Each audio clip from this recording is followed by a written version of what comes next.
Particle ক্লাসে আপনাকে স্বাগতম। এই ক্লাসে আমরা মো পার্টিকেলের ব্যবহার শিখব। মো পার্টিকেল যদিও আমরা লেসন 1 এ মো পার্টিকেল সম্পর্কে কিছু ধারণা পেয়েছি। তো আজকে বিস্তারিত জানব। রুলস 1 এ কি আছে দেখুন বলা হয়েছে যে সাবজেক্ট 1 প্লাস ওয়া, তারপরে বাক্য শেষ, আবার সাবজেক্ট 2, তারপরে মো, তারপরে বাক্য শেষ। আদার্স দিয়ে বাক্য শেষ।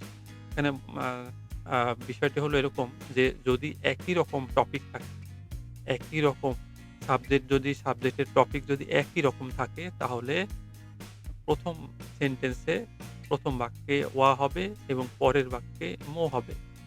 এটা ইংরেজি অলসোর মতো কাজ করবে। ইংরেজি অলসোতে যে কাজ যে কি যে আমিও ছাত্র, রনিও ছাত্র। তাইলে আমিও ১ম বারে হয় আমি হয় ছাত্র আর পরের বারে হবে মো, ও হিসাবে মো বসবে যে রনিও ছাত্র।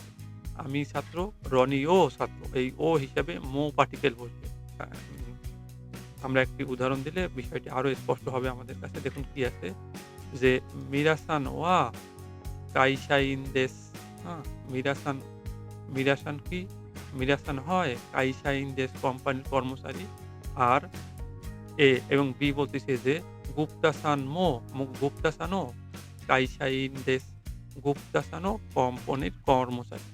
মানে এও কোম্পানির কর্মচারী, বিও কোম্পানির কর্মচারী। এই ক্ষেত্রে আমাদের এই রুলসটা কাজ করবে। যে ১ম বাক্যের সাথে হবে ওয়া পার্টিকেল আর পরেরটায় হবে মো পার্টিকেল। এই দেখুন মো পার্টিকেল আর ১ম বাক্যে এই যে ওয়া পার্টিকেল।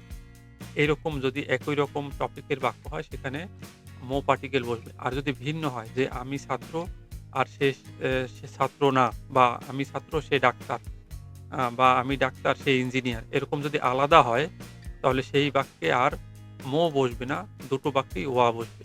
ভালো করে বুঝুন বিষয়টি যে টপিক যদি একই হয় তাহলে একটাতে মো বসবে, একটাতে ওয়া বসবে এবং ২য় সেন্টেন্সে মো বসবে। আর যদি বাক্য আলাদা টপিক হয় যে আমি ছাত্র আর সে ডাক্তার, তাহলে দুটোতেই ওয়া বসবে। এরকম একটি উদাহরণ আমরা লেসন 1 এই রয়েছে। দেখুন আমরা দেখি যে বলছে যে সাতো-সান ওয়া গাকুসেই দেসু। সাতো-সান একজন ছাত্র আর তানাকা-সান ওয়া গাকুসেই জা আরিমাসেন। মানে জা আরিমাসেন আমরা শিখে আসছি যে না বোধক। যে তানাকা-সান হয় ছাত্র না। তাহলে দুটো ভিন্ন। আমি ছাত্র, তানাকা-সান ছাত্র নয়। এখন দেখুন ২ ক্ষেত্রে ওয়া আসছে। আর যদি এরকম হতো যে আমি ছাত্র, তানাকা-সানও ছাত্র, তখন আর এখানে ওয়া বসতো না, হইতো কি যে তানাকা-সান মো গাকুসেই দেসু। এখানে যা আরিমাসেনও আর আসতো না। তো এই ছিল লেসন 1 এর রুলস। আশা করি আপনারা বুঝতে পেরেছেন। এবার আমরা ২ নম্বর রুলসে যাই। কি আছে দেখুন? ২ নম্বর রুলস বলছে কি যদি কোন বাক্য না বোধক হয়, নেগেটিভ হয়, যেরকম এই যে এই একটি বাক্য যে ছাত্র না এরকম নেগেটিভ হয় এবং ওই বাক্যে যদি প্রশ্নবোধক শব্দ থাকে। প্রশ্নবোধক শব্দ কি? এই দেখুন নোটে আমরা দিয়ে দিয়েছি ৩ টি প্রশ্নবোধক শব্দ। এই যে নানি, আ দারে এবং দোকো। তো এইরকম প্রশ্নবোধক শব্দ থাকলে আর যদি বাক্য নেগেটিভ হয় তাহলে এই প্রশ্নবোধক শব্দের সাথে মো পার্টিকেল অটো বসে যাবে। চোখ বন্ধ করে এখানে মো পার্টিকেল বসাতে হবে। আবার বলি যে যদি কোনো বাক্য নেগেটিভ হয়, না বোধক হয়, যেরকম উপরে আমরা দেখে আসছি যে গাকসেইজা আরিমাসেন, ছাত্র নয়, এরকম নেগেটিভ বাক্য হয় আর এবং ওই বাক্যে যদি এটাতে যদিও প্রশ্নবোধক ছিল না, তো এখানে দেখুন এই প্রশ্নবোধক নানি, তারপরে দাঁড়ে, তারপরে দোকো এগুলো প্রশ্নবোধক। একেকটা সময় ব্যক্তির ক্ষেত্রে, বস্তুর ক্ষেত্রে, স্থানের ক্ষেত্রে এগুলো বসে। তো এইরকম প্রশ্নবোধক শব্দ যদি থাকে আর বাক্য যদি নেগেটিভ হয় তখন ওই প্রশ্নবোধক শব্দের সাথে মো পার্টিকেল বসে। আমরা একটা উদাহরণ দেখলে বিষয়টি পরিষ্কার হব। দেখি কি আছে? বলছে যে কেশা নানিমো তাবে মাসেন দেশতা। বলছে আজ সকালে কিছুই খাইনি। কেশা মানে সকাল, আজ সকাল। কেশা মানে আজ সকাল। এই দেখুন নানি তার সাথে কিছুই, কোনো বস্তুই, মানে কোনো খাবার যদিও বস্তু এইজন্য বলেছে কিছুই তাবে মাসেন দেশ। এটা হচ্ছে ভার্ব। ভার্বকে যদি নাবোধক করতে হয় তখন মাসেন বসে। মাসেন দেশটা হচ্ছে পাস্ট করা হয়েছে দেশটা দিয়ে। মূলত মাসেন বসে। যখনই ভার্বকে নাবোধক করা হয় তখন মাসেন বসে। আর যদি নাউনকে বা অন্য কিছুকে নাবোধক করা হয় তখন যা আরিমাসেন বসে। নাউনকে নাবোধক করতে যা আরিমাসেন বসে, আর ভার্বকে নাবোধক করতে মাসেন বসে, মাসেন। এটা আমরা যখন গ্রামারে যাব তখন এটা নিয়ে বিস্তারিত আলোচনা করব। তো এই দেখুন যে ভার্ব কিভাবে নেগেটিভ হয়। ভার্বকে নেগেটিভ করতে হলে এই মাসেন বসাতে। তো আমরা কি শিখলাম যে আম আজ সকালে কিছুই খাইনি। এই দেখুন নানি, তার সাথে অটোমেটিক্যালি মো বসে গেছে। কারণ কি?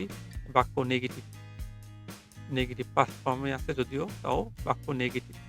আচ্ছা, এরকম আরো একটি উদাহরণ দেখি। দেখুন কি আছে? মিরাসান ও দোকোমো ইকিমাসেন। যে মিরাসান একজনের নাম। মিরাসান কি করতে হয়? কোথাও, কোথাও ইকিমাসেন। এই দেখুন এখানে আর পাস্ট না, এটা প্রেজেন্টে আছে। মাসেন কোথাও যায় না।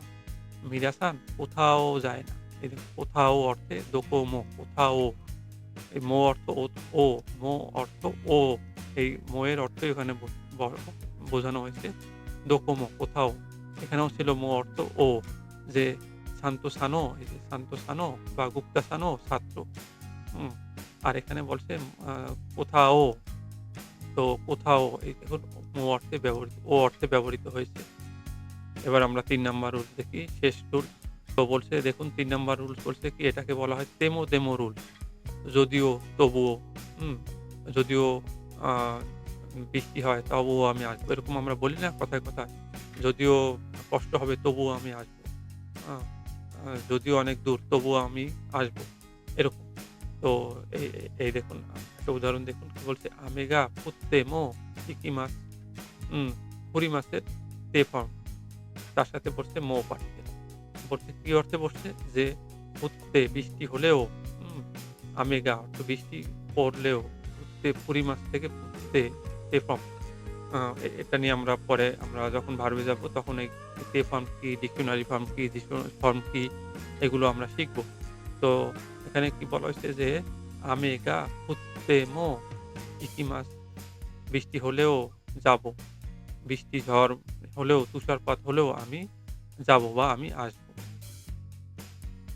তো আমরা আগেও বলেছি যে আ ভার্বে যেরকম তে ফর্ম অনেক রকম ফর্ম হয়। তে ফর্ম, ডিকশনারি ফর্ম, জিসো ফর্ম, প্লেন ফর্ম। ঠিক ওরকম নাউনেরও প্লেন ফর্ম হয়, অ্যাডজেক্টিভেরও প্লেন ফর্ম হয়।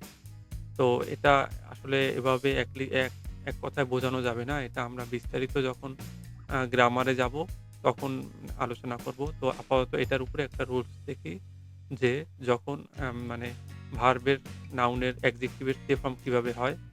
যে আসুকুতেমো, আসুকু, আসুই, আসুই অর্থ গরম, তার থেকে এসেছে আসুকো, তে ফর্ম। এটা হচ্ছে আসুকু, আসুই এর তে ফর্ম। এটা অ্যাডজেক্টিভ। তো অ্যাডজেক্টিভের তে ফর্ম। এটা নিয়ে ঘাবড়ানোর কোনো কারণ নেই। আমরা যখন গ্রামার ক্লাসে যাব এটা পাবো, তখন এখানে বিস্তারিত আলোচনা করব কিভাবে তে ফর্ম হয়, প্লেন ফর্ম হয়, হ্যাঁ? ওটার আলোচনা আমরা তখন করব। আপাতত আমরা শিখি যে আসুই এর প্লেন ফর্ম হচ্ছে আসুকু তেমো। বলছে গরম হলেও অতাশি ওয়া আমি হই। গরম হলেও আমি কি করি? যে হাসিরিমাস। গরম হলেও আমি দৌড়াই। মানে গরম হলেও আমি জগিং করি। যত গরমই পড়ুক আমি জগিং ছাড়ি না, জগিং করি। তো এই ছিল মো পার্টিকেলের গ্রামার। খুব সহজ এবং খুব মজারও ছিল। তো আপনারা বেশি, বেশি প্র্যাকটিস করুন। আর দেখা হবে পরের ক্লাসে। আপনারা প্র্যাকটিস করতে থাকুন এবং ভালো থাকুন। নিয়মিত এমন ভিডিও পেতে এখনই সাবস্ক্রাইব করে পাশে থাকুন। ধন্যবাদ।